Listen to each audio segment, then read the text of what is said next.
कक्षा 9 की इस हिंदी की कक्षा में आप सभी का बहुत बहुत स्वागत। हमारे अगले कवि हैं मैथिलीशरण गुप्त, जिन्होंने पंचवटी नामक शीर्षक लिखा है। पंचवटी नामक ये शीर्षक लिखा है। जब श्री राम माता सीता लक्ष्मण के साथ वन गए थे, वनगमन हुआ था, उस पंचवटी नामक स्थान पर जाकर के रहने लगे, तो कवि मैथिलीशरण गुप्त ने उस स्थान, वहाँ के सौंदर्य, उसके वातावरण का सुंदर चित्रण किया गया है। क्या कहा है? चारु चंद्र की चंचल किरणें खेल रही जल थल में, स्वच्छ चांदनी बिछी हुई है अवनी और अंबर तल में, पुलक प्रकट करती है धरती हरित तृणों की नोकों से, मानो झीम रहे हैं तरुवी मंद पवन के झोंकों से। तो उस पंचवटी नामक स्थान, उस वन में, वहाँ के सौंदर्य का सुंदर चित्रण किया गया। क्या कहा गया है? चारु चंद्र की चंचल किरणें। चारु माने सुंदर है, चंद्र माने चंद्रमा की चंचल किरणें। कहा है कि चंद्रमा की जो चंचल किरणें हैं वो कैसी सुंदर दिखाई देती हैं, कैसी प्रतीत होती हैं, जैसे खेल रही हैं जल थल में। आकाश में जो चंद्रमा की जो किरणें हैं, स्वच्छ चंद्रमा का जो प्रकाश है, जो चांदनी है, उसकी किरणें कैसी प्रतीत हो रही हैं कि जैसे खेल रही हैं जल थल में। जल और थल में वो क्रीड़ा कर रही हों, खेल रही हों, चारों ओर भ्रमण कर रही हों, इस तरह से देखी जाती है, दिखाई देती हैं। स्वच्छ चांदनी बिछी हुई है अवनी और अंबर तल में, और चारों तरफ चंद्रमा की जो चांदनी है, चंद्रमा का जो प्रकाश है, इस तरह से फैला हुआ है जैसे कुछ बिछा दिया हो। अवनी माने पृथ्वी है, अंबर माने आकाश तल में। पृथ्वी से लेकर के आकाश तल में जैसे वो चांदनी फैली हुई है, इस तरह से प्रतीत होती है, दिखाई देती है। पुलक प्रकट करती है धरती हरित तृणों की नोकों से, मानो झीम रहे हैं तरुवी मंद पवन के झोंकों से। पुलक माने पुलकित होती है, रोमांचित होती है, प्रशंसित होती है।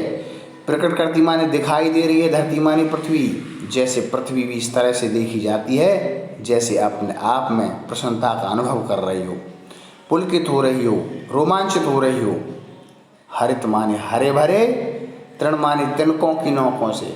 हरे जो घास फूस के जो तिनके हैं वो ऐसे दिखाई दे रहे हैं, पृथ्वी पर इस तरह से देखे जा रहे हैं जैसे स्वयं पृथ्वी भी बहुत प्रसन्नचित है। मानो झीम रहे हैं तरुवी मंद पवन के झोंकों से। मानो झीम रहे माने झूम रहे हैं, तरु माने वृक्ष भी इस तरह से हिल रहे हैं, ऐसे देखे जाते, ऐसे क्रीड़ा कर रहे हैं मंद पवन के झोंकों से। मंद माने धीमे धीमे, पवन माने वायु के चलने से, धीमे धीमे वायु की जो बहती है, वायु जो अपने घूम रही है, जो वायु बह रही है, वो किस तरह से दिखाई दे रहे हैं। वृक्ष भी कि मानो झीम माने झूम रहे हैं, तरु माने वृक्ष भी इस तरह से जैसे हिल रहे हों, वो झूम रहे हों, आनंद से उल्लसित हों, ऐसा प्रतीत होता है, ऐसा दिखाई देता है। काव्य का सौंदर्य की हम बात करते हैं तो पंचवटी का जो वातावरण है, जो मनोहारी, मन को हरने वाला ऐसा वातावरण है, उसका सुंदर चित्रण कवि मैथिलीशरण गुप्त जी ने किया है। प्रकृति का जो चित्रण है वो इस रूप में है कि प्रकृति का मानवीयकरण किया गया है। शुद्ध साहित्यिक यानी खड़ी बोली भाषा है, भाषा खड़ी बोली है, गुण माधुर्य प्रसाद है, रस शांत श्रृंगार भी कह सकते हैं। अलंकार की बात करते हैं, चारु चंद्र की चंचल किरणें खेल रही जल थल में, अनुप्रास अलंकार है। और मानो झीम रहे तरुवी मंद पवन के झोंकों से, इसमें उत्प्रेक्षा अलंकार है और मानवीकरण अलंकार की छटा हमें देखने को मिलती है। अगला पद है, पंचवटी की छाया में सुंदर पर्ण कुटीर बना, उसके सम्मुख स्वशिला पर धीर भी निर्भीक बना, जाग रहा वह कौन ध्रुवदय जबकि भुवन में सोता है, योगी कुष्मा योगी सा बना दृष्टिगत होता है। प्रस्तुत पद में लक्ष्मण का जो कर्तव्य पालन है, लक्ष्मण अपने कर्तव्य के प्रति जो निष्ठावान है, उनकी सतर्कता, उनकी अच्छाई, उनकी श्रेष्ठता, इसका सुंदर वर्णन इस पद में किया गया। कहा है कि पंचवटी की छाया में सुंदर पर्णकुटीर बना। पंचवटी नामक उस स्थान पर, पंचवटी 5 वटों का समूह है, समाहार है, ऐसा स्थान है कि उस पंचवटी नामक स्थान में से पंचवटी 5 वृक्षों की छाया में बना हुआ जो सुंदर पर्ण माने घास फूस की, कुटीर माने कुटिया बनी है। उस स्थान पर जब वृक्षों की घनी छाया है, सघन छाया है, ऐसी सुंदर वहाँ पर कुटिया बनी हुई है। उसके सम्मुख स्वच्छ शिला पर धीर भी निर्भीक बना। उसके सम्मुख माने ठीक सामने एक स्वच्छ शिला माने बहुत बड़ा पत्थर है, बहुत बड़े पत्थर पर, शिला पर, उसके ठीक सामने धीर वीर निर्भीक बना। धीर माने धैर्यवान है, वो वीर तो हैं ही, निर्भीक, निर्भीक होकर के, अडिग होकर के, धैर्यशाली बनकर के वहाँ पर किस तरह से पहरा दे रहे हैं, अपनी कर्तव्य निष्ठा का वो पालन कर रहे हैं। जाग रहा वह कौन धनुर्धर जबकि भुवन सोता है। कवि ने कहा कि जाग रहा वह कौन, धनुर्धर माने धनुर्धारी है। लक्ष्मण के लिए कहा कि ऐसा धनुर्धारी कौन है कि जब वो सो रहा है, जाग रहा वह कौन धनुर्धर है, वो धनुर्धारी कौन है जिस तरह से वो जाग करके पहरा दे रहा है, अपने कर्तव्य पालन को निष्ठा के साथ निभा रहा है, कि जबकि भुवन माने सारा संसार सोता है, सारा संसार रात्रि में सोता है और लक्ष्मण वहाँ जाग करके पहरा देते हैं। बताते हैं कि वो सोए नहीं थे 14 वर्ष तक।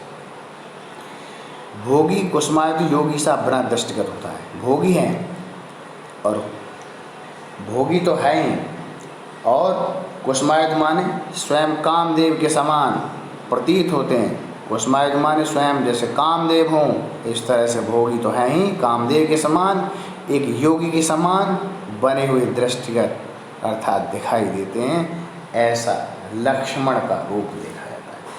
तो लक्ष्मण का जो धैर्य, उनकी वीरता, उनकी निर्भरता, कामदेव जैसी सुंदरता, ऐसे योगी लक्ष्मण वहाँ प्रतीत होते हैं, दिखाई देते हैं। इसका सुंदर वर्णन यहाँ पर किया गया है। किस व्रत में वृत्ति वीर यह निद्रा का यो त्याग किए राजभोग के, किस व्रत में वृत्ति वीर यह निद्रा का यो त्याग किए राजभोग के योग विपिन में बैठा आज विराग लिए। बना हुआ है प्रहरी जिसका उस कुटीर में क्या धन है, जिसकी रक्षा में रत इसका तन है, मन है, जीवन है।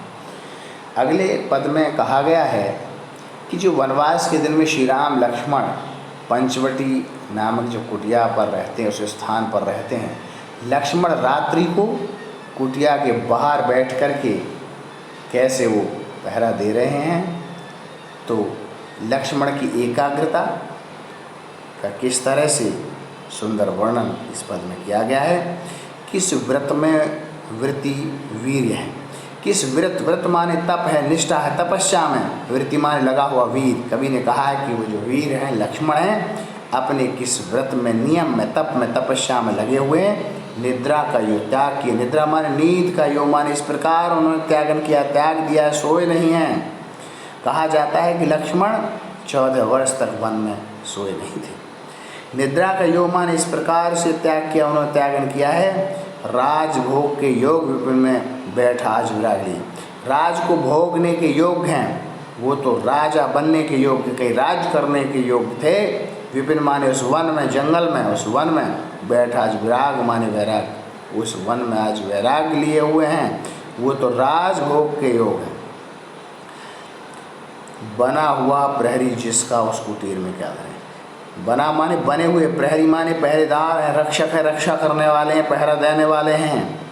लक्ष्मण किस तरह से प्रतीत होते हैं, कैसे देखे जाते हैं, वहाँ किस तरह से अपने कर्तव्य निष्ठा, अपने कर्तव्य पालन का वो सटीक पालन कर रहे हैं। कि बना हुआ है प्रहरी माने पहरेदार हैं, जिसका कुटीर माने कुटिया में क्या धन है, उस कुटी में, उस कुटिया में, उस पर्ण कुटी में ऐसा कौन सा धन है कि जहाँ जिसके वो पहरेदार बने हुए हैं, रक्षक बने हुए हैं, रक्षा कर रहे हैं। जिसकी रक्षा में रत उनका तन है, मन है, जीवन है। जिनकी रक्षा में रत माने लगा हुआ, उनका तन माने शरीर है, मन है, जीवन है। जिन्होंने अपना तन लगा दिया, अपना मन लगा दिया, संपूर्ण जीवन ही उसमें लगा दिया गया है, तो लक्ष्मण के बारे में कहा गया। तो प्रस्तुत पद में, इन पंक्तियों में लक्ष्मण की लगन, त्याग, कर्तव्य निष्ठा, उनकी एकाग्रता, इन सभी गुणों पर प्रकाश डाला गया है, उसके बारे में बताया है। कवि ने ऐसा बताया है। भाषा शुद्ध, साहित्य खड़ी बोली, रस शांत है, गुण प्रसाद। अलंकार देखेंगे किस व्रत में वृत्ति वीर, यह तन है, मन है, जीवन है, यह अनुप्रास अलंकार। तो अनुप्रास अलंकार की छटा हमें देखने को मिलती है, ये ध्यान रखेंगे। आज की इस कक्षा में इतना ही।